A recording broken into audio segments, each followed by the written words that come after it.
क्यों परमेश्वर का क्रोध उतर रहा है? क्योंकि लोगों ने कह रहे कि लोगों ने परमेश्वर की प्रकृति के साथ छेड़छाड़ करना शुरू कर दिया है।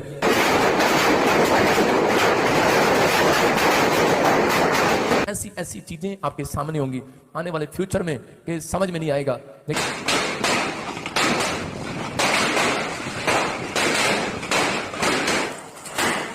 फिर देख रहा हूं कि वायरस फैल रहे हैं अलग अलग तरीके से। बढ़ने लगा है कोरोना के केसेस में इजाफा हुआ है। एक दिन में 1767 नए केसेस कोरोना के सामने आए हैं। 24 घंटे में कोरोना से 6 मरीजों की मौत। फैक्ट्रियां जल जाएंगी और जंगल में 30 दिन तक, किसी जंगल में 30 दिन तक कोई आग नहीं बुझा पाएगा। आग लगेगी, कुछ जानवर निकलकर शहरों में घुसेंगे। आप सुनेंगे अलग अलग तरीके के सांप, बिच्छू, शेर, चीते, हाथी, आप ऐसे सुनेंगे। जानवर बड़े बड़े न्यूज़ों में सुनेंगे कि वो लोगों के गांवों में घुस जाएंगे, तोड़ फोड़ करेंगे, मारे जाएंगे। बहुत सारी प्रॉब्लम्स। क्यों? मैं कह रहा हूं नीचे से कीटाणु जितने नीचे धरती पर हैं, इतनी गर्मी पड़ेगी रिकॉर्ड तोड़ 2023 में कि बहुत सारी गर्मी निकलने के बाद कह रहे कि वो जितने भी कीटाणु होंगे वो सब ऊपर आएंगे और तहस नहस करेंगे। बहुत सारे मैं देख रहा हूं कि फॉरेन में भी, इंडिया में भी कि किसान लोग परेशान होंगे, सड़कों पर निकल आएंगे क्योंकि बहुत सारे लोग अपनी जमीनों को बेचना स्टार्ट कर देंगे। बहुत सारे लोग कहेंगे कि ये जमीन अच्छा नहीं है, हमें फायदा नहीं हो रहा। लेकिन जो लोग इस समय विश्वास कर रहे हैं इन प्रार्थनाओं पर, परमेश्वर कह रहा है कि मैं तुम्हारा फेवर करूंगा यीशु मसीह के नाम में। जो लोग पवित्र आत्मा से प्रेयर करेंगे, मैं उन लोगों के लिए बोल रहा हूं। अब पवित्र आत्मा कहता है मैं उन्हें जीरो से हीरो बनाऊंगा यीशु मसीह के नाम में।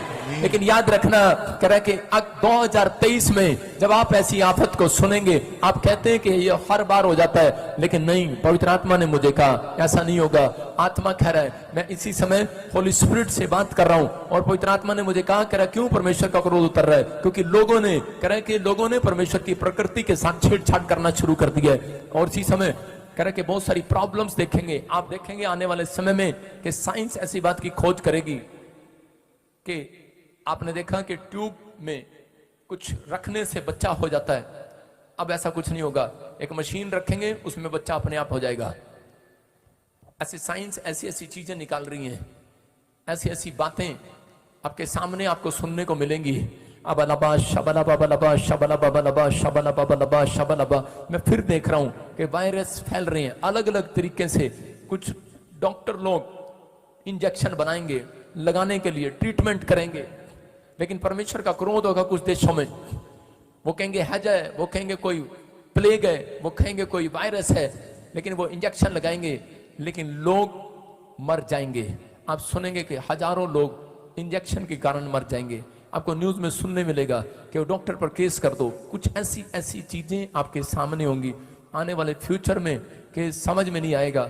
लेकिन परमेश्वर करे कि भक्ति करने वाले लोगों को, प्रार्थना करने वाले लोगों को, जहां पर भी आप जाते हैं आप प्रार्थना करते हैं, लेकिन आप हाथ उठाएं और परमेश्वर आपके देशों में सुरक्षा देगा यीशु मसीह के नाम में।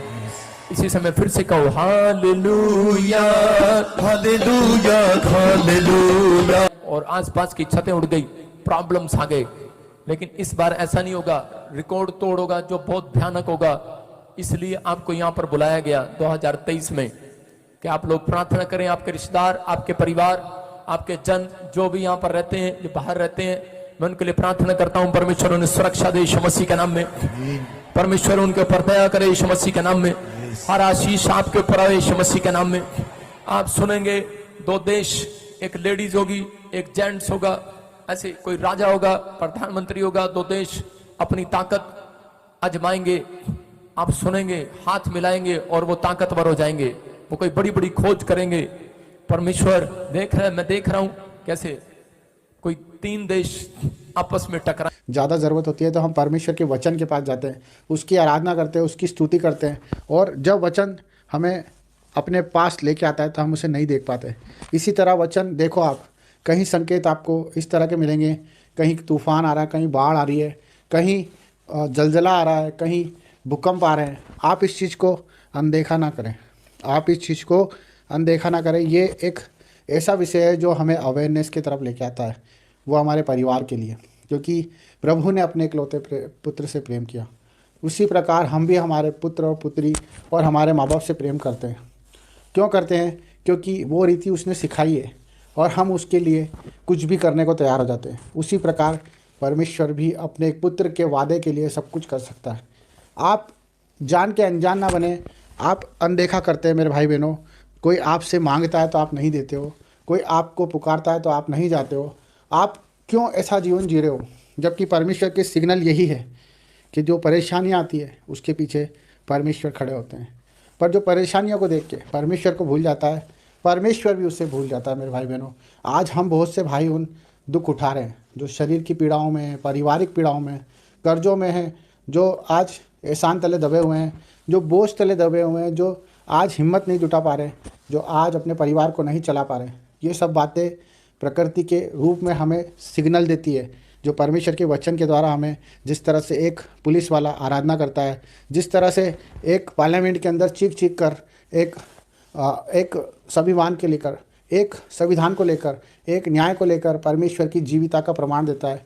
और इसी तरह परमेश्वर की प्रकृति भी उस चीज़ का प्रमाण देती है। जब नदी नाले सूख जाते हैं, जब आकाश काला हो जाता है और चंद्र ग्रहण होता है और सूर्य उदय होता है और पंछी आकाश में इधर से उधर होते हैं, जिन पे कोई बंधन नहीं है, जिन पे कोई बंधन नहीं है, वो कोई देश को नहीं जानते, वो कोई जात नहीं जानते, कोई समाज नहीं जानते, वो सिर्फ परमेश्वर की हमें सिग्नल देते हैं, वो परमेश्वर की क्रियाओं को हमें समझाते हैं। पर हम भूल जाते हैं कि हम इस सृष्टि में ईश्वर के भरोसे आए हैं।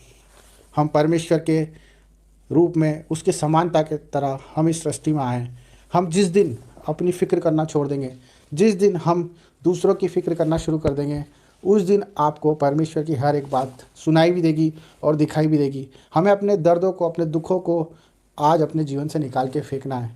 हमें उनका महत्व ख़त्म करना है। जो हमें लगता है कि हमारे बिना नहीं हो सकता, वो चीज़ों को हमें छोड़ना है मेरे भाई बहनों। हमें हर एक जिम्मेदारी को प्रभु को सौंपना है। हमें हर एक बात को प्रभु के हाथों में सौंपना है। चाहे वो कितनी भी बड़ी बीमारी क्यों ना हो, हमें परमेश्वर के हाथ में ही सौंपना है। चाहे वो कितना ही बड़ा संघर्ष क्यों ना हो, क्योंकि जब आयुब को आप देखते हो बाइबल में कि वो परमेश्वर को कहता था कि अगर परमेश्वर चाहे तो मुझे मार भी दे तो मैं उस पर भरोसा करना नहीं छोड़ूंगा। हमारा भरोसा परमेश्वर पर होना चाहिए, क्योंकि न्याय का दिन निकट है। आपके न्याय का दिन निकट है, क्योंकि आपने जो करा है उसे आपको प्रभु के सामने रखना पड़ेगा।